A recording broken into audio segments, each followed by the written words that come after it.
Good morning.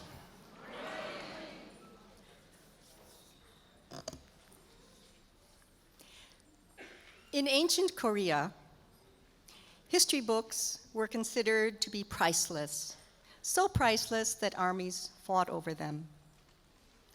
I believe that historical accounts are more than written records, passed on from one generation to the next.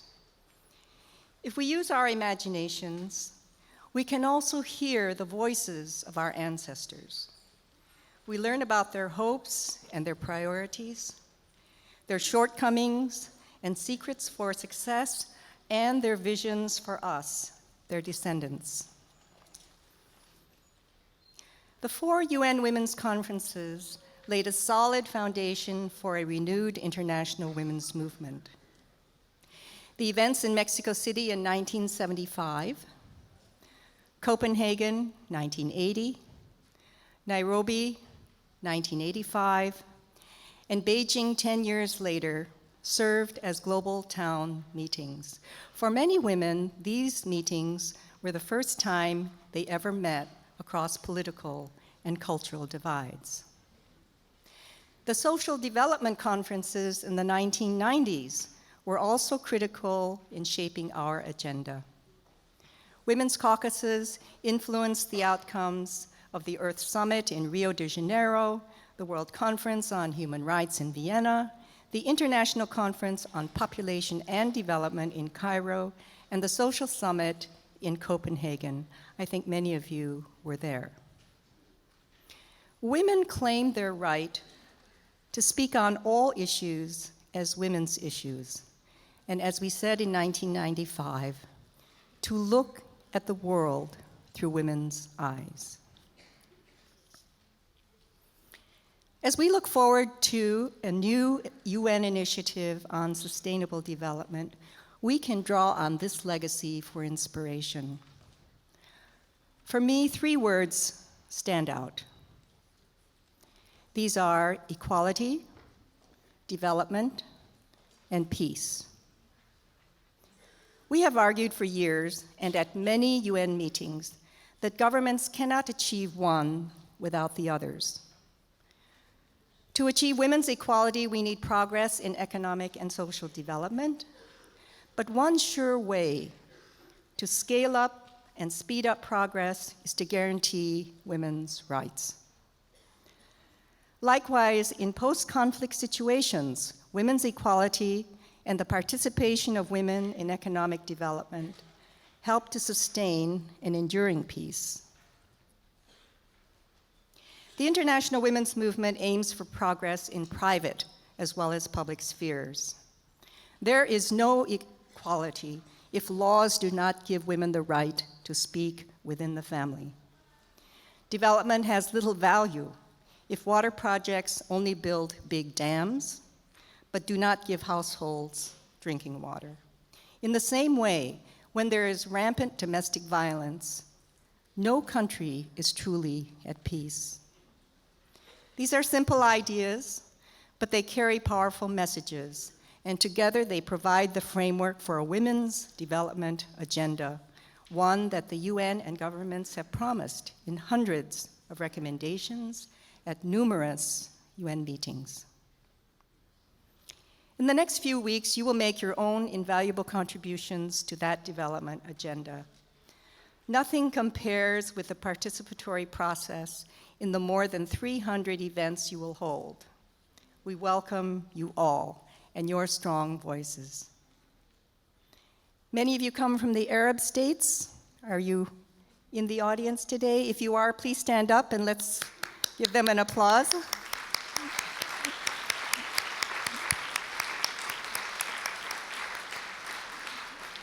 And Latin America, Caribbean participants, where are you?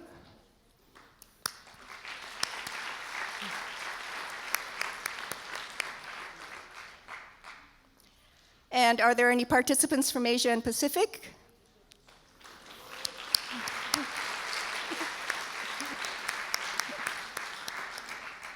Anyone from Africa? Oh.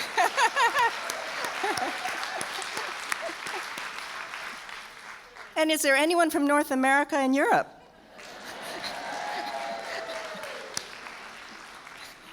Again, welcome. This CSW launches the beginning of Beijing Plus 20, the landmark year in 2015. We will work with you to make this commemoration an exciting, energizing, stronger than ever occasion. Our sister committees in Geneva, Vienna, Africa, Latin America and Caribbean, Asia and Pacific, and soon to be Arab states will work to bring the UN closer to grassroots organizations. We again thank UN Women for their help in strengthening this decentralized regional process. Can we give them an applause, please?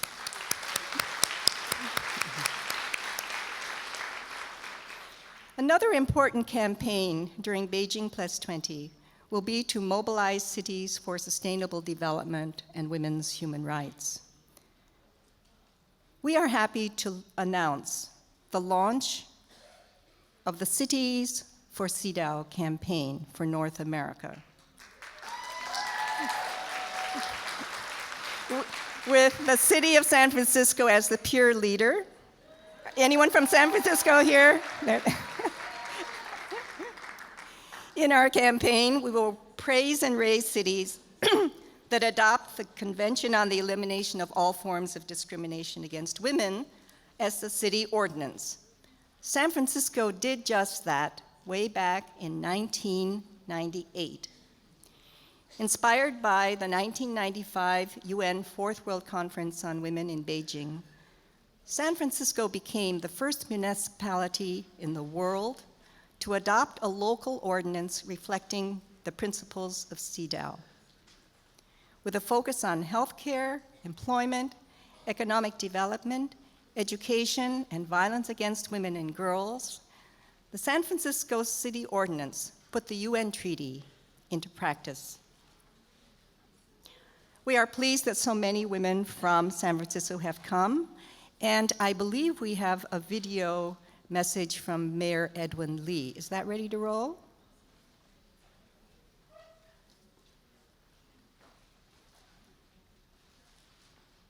No?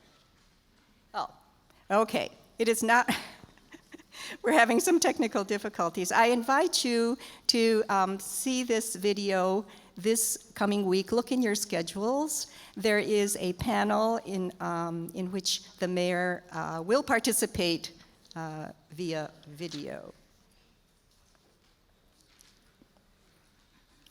In closing, let me say, as we celebrate the 20th anniversary of the UN Fourth World Conference on Women, or Beijing Plus 20, we will also take stock of our own history with the UN. Why does that matter? None of us would claim that the struggles for gender equality and women's empowerment began with some UN conference. But it is a miracle of our times that, fueled in part by mobilization around these conferences, the women's movement is challenging patriarchy on a global scale with unprecedented force. We are witness to, and you are actors in, the most radical, nonviolent movement for change in human history. I say that with confidence because in the 21st century, the women's movement is transforming our personal identities, our ability to control our bodies and our environments, indeed, our very beings. As we revolutionize private lives and work together internationally, we are also changing economies, public policies, and foreign affairs. Our ancestors started this movement. We'll work together to finish this chapter in history. Thank you.